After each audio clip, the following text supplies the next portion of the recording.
Hi guys, welcome to Files TV. We are back again with the latest gossip.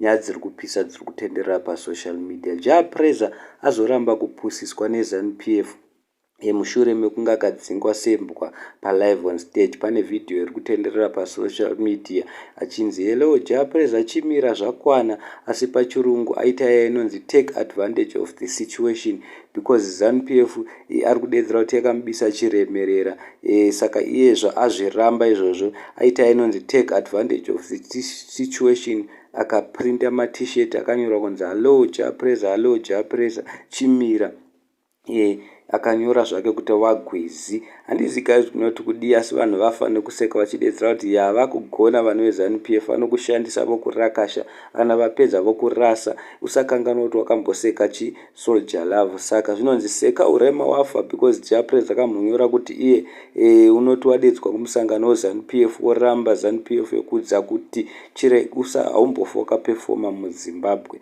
Saka ndonyaya iripo, asi Jah Prayzha aita inonzi take advantage of the situation, achiramba kupusiswa nezanupf achidedzera kuti imi makandibisa chiremerera, saka ndiri kuzviramba. Sezvo muri makandidedza mukati zvakwana ndakuprinda matshirt angu ndodya mari nemi, zvangofanira kuti ndakukushandisai. Ndoyatamba. Pane matshirt ari kutengwa ari kutenderera pasocial media ababa